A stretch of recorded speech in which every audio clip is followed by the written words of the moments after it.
Superwoman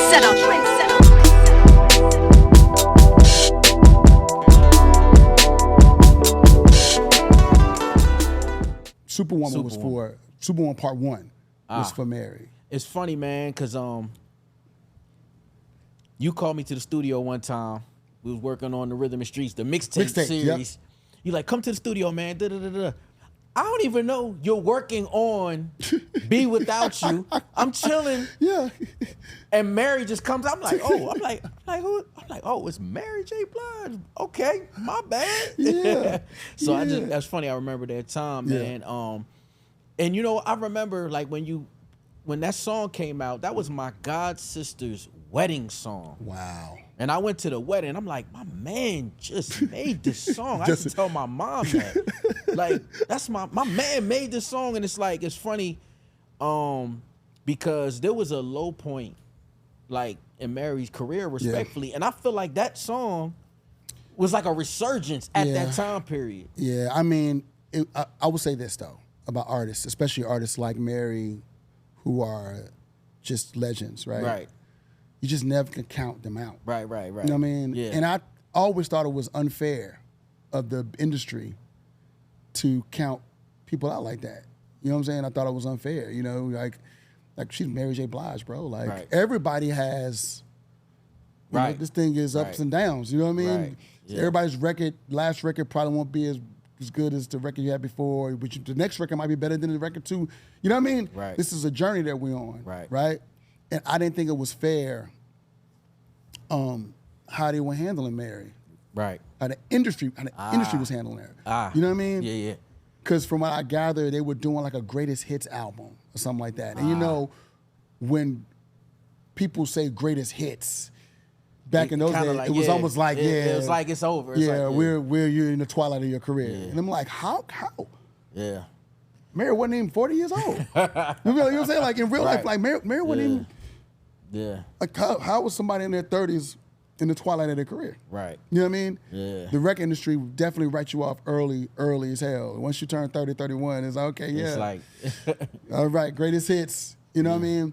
And I think that if, you know, for the team she had around her at the time and where they were, I'm not saying how it ended up. You know what I mean? But in that moment, it was about that they knew that she was way bigger and better than what the industry was. Yeah.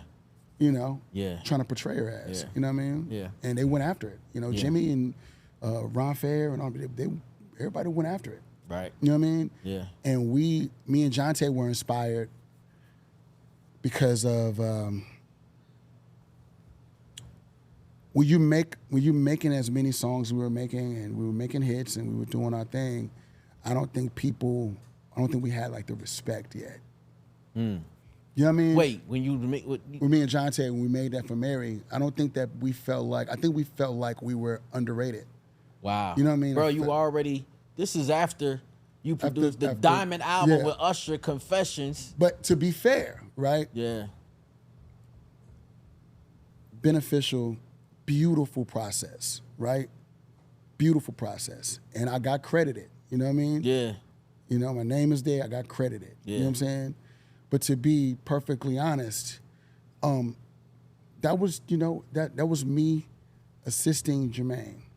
That was me being a helpmate to Jermaine Dupri. You know what I mean? Which was fantastic, right? Yeah. But the glory didn't come to me. You know, the glory, you know, like I got paid really well, by the way. I got paid. My splits were on point. My splits were super fair. You know what I mean? Yeah. But, you know, I mean, Jermaine Dupri's Jermaine Dupri. Right. And Usher and JD were synonymous. They were known. They were hand in hand. So I'm, in essence, in that space, I'm just aiding. Right. You know what I mean? Right. When it blew up and it went crazy, you know, I mean, it was about Jermaine. You know, it wasn't about, you know, we had nothing, you know, I got my money. Yeah. And I was able to, you know, do a lot of great things off of that Diamond release. You know, I had 4 songs on the album. You know what I mean? Fire. But plus the title record. You know, we wrote Confessions. You know what I mean?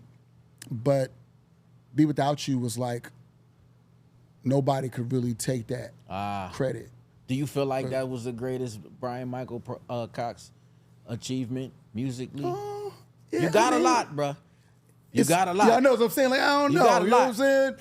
I don't know. I think that it was a necessary thing to happen. It needed to happen. Okay. In order for me to get to that record is what separates me. That's what makes me Bryan-Michael Cox now. Okay. You know what I'm saying? Yeah. You know, I was Bryan-Michael Cox before, and everybody knew me, and I had my records. I did Tony Braxton and Aaliyah, all these different things.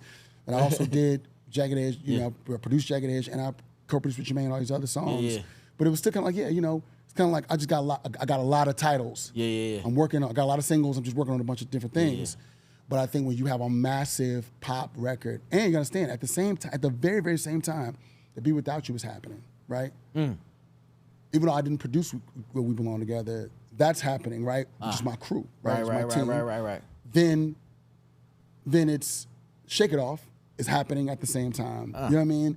Then Like You, Bow Wow is happening at the same time. All these records are happening at the same time too, by the way. You know what I mean? So that's crazy. It's just that record was like so massive. You know what I mean? Yeah. And it was instantly massive. It was like as soon as the radio got it, it was like, oh, this Mary record is crazy. Trendsetter.